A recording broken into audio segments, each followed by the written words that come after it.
sila that have to work on cases that demeans and discredit and defame the credibility, attacking the reputation of individual na hindi naman tama at hindi naman totoo. Pangalawa, isa po ito din sa sinasabi nating may freedom of expression but it is subject to limits.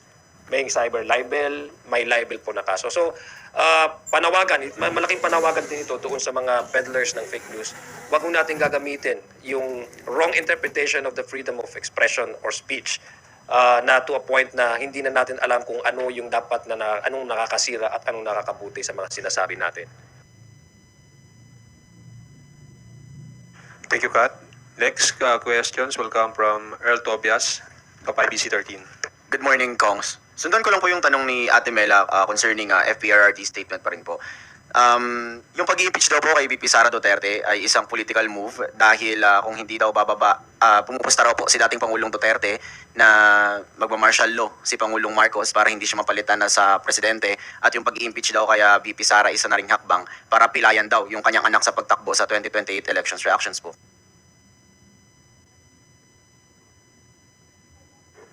Yung sa pagdeklara ng martial law, fake news po ulit.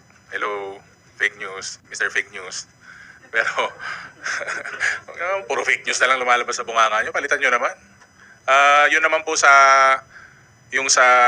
impeachment, nakita pa naman po natin yan lahat during the Quadcom, during the budget hearing sa local government. Hindi pa nga po nasasagot si Mary Grace Piatos. Sagutin na muna nila yun. Yan, may impeachment na. Kaya nga umabot sa punto na ganyan kasi hindi nga masagot yung napakasimpleng tanong, sino ba si Mary Grace Piatos? Saan napunta yung mga pera na yan? Kaya wag muna kayo mag-fake news. But the former president is open naman I mean, not really open. He's entitled naman to have his own opinion Lahat naman tayo mayroong sariling interpretasyon sa lahat ng bagay na yun. Of course, you cannot discount the fact that the vice president is his daughter. So talagang sasabihin niya yun whatever is possible, whatever reasons that he may think behind itong impeachment. But the impeachment, if you go to the merits of the case, 215 complainants, members of this House, said that the VP deserves a day in court. And yung mga kaso naman po niya, it's not really connected with her partisanship or which party she belong to. These are brought about by the allegations and violations and of the joint circular when it comes to the utilization of the confidential funds. One of the articles of impeachment is brought about by the threats that she made publicly against the president, against the First Lady and the Speaker of the House, threatening their lives. So we should not divert from those the real issues at hand. Yun po yung focus ng impeachment na ito. Politika, darating naman yan sa mga election. There are ways para resolbahin ang politika, but this is already something beyond politics. This is about holding public official accountable to their actions. Thank you, Kongs. Follow-up lang po. Nasabi nyo nga po kanina na parang tuwing rally na lang may focus na sinisira na lang ulit yung mga ilang politiko. Umabot na po ba sa punto na parang concerning o nakaka-alarma na rin? Kasi parang may pattern na next rally po ba, ganito rin ulit yung magiging narrative? Sinong naninira? Yung concerning FPRRD statement pa rin po. Kasi last week, meron yung na-file nga ni General Torre na petition kasi yung threat sa senador. Ngayon naman, towards the administration, na may nakikita na po ba tayong pattern na tingin nyo po alarming na with the campaign? I'm sure it will intensify sa kampanya kasi nga po ang contenders lang naman dun sa grupo nila is parang isa, dalawa. Yung iba, yung mga bira ng bira sa presidente, sa House of Representatives, sila yung mga number 50, number 40.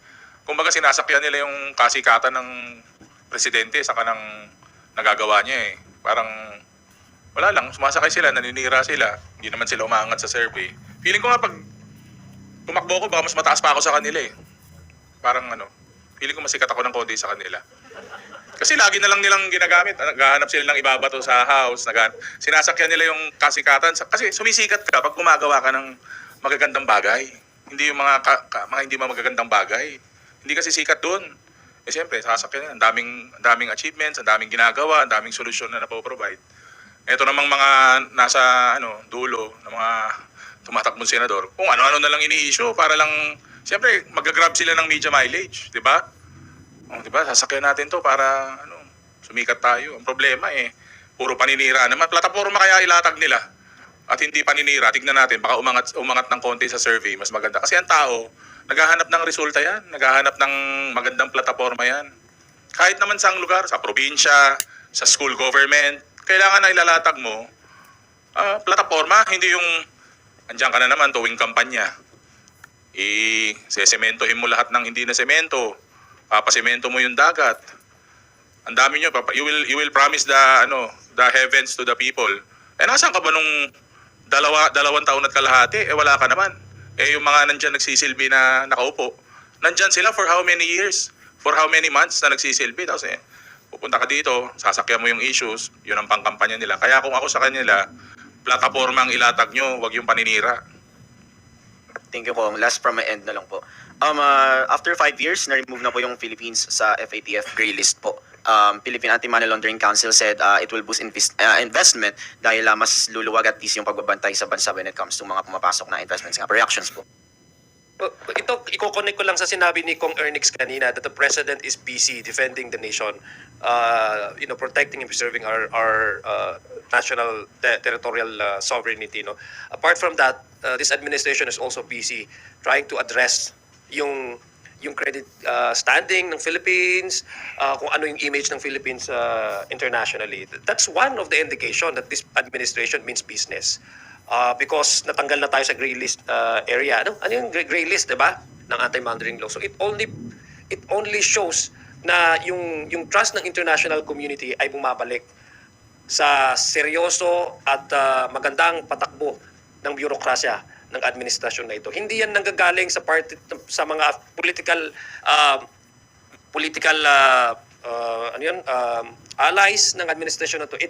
This news comes from a legitimate international organization saying that the Philippines is does not belong in the gray list of the countries na massive yung money laundering. So it's a positive development, and we commend this administration for really addressing that issue and removing us from that list.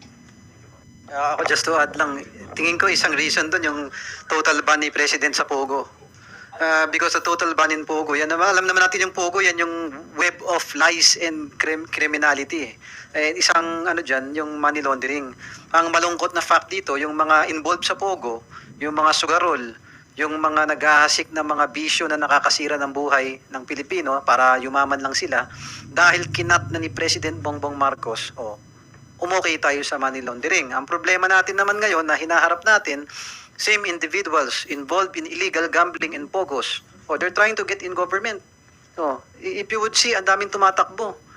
Gusto makapasok sa pamahalaan para proteksyonan na naman yung mga illegal na gawain nila. That's why I really salute and commend President Bongbong Marcos na binan niya yung pogo, binawal niya yung mga gambling na yan, pero we should really help the President na, tayo mga botante, maging matalino, wag nating hayain mapasok yung pamahalaan ng mga illegalista na mga taong to. Thank you.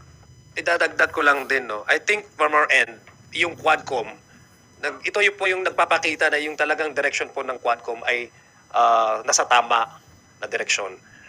Dahil we were able to unearth yung mga cobwebs nung lahat ng mga sophisticated na mga networkings ng mga illegal operators ng Pogo dito.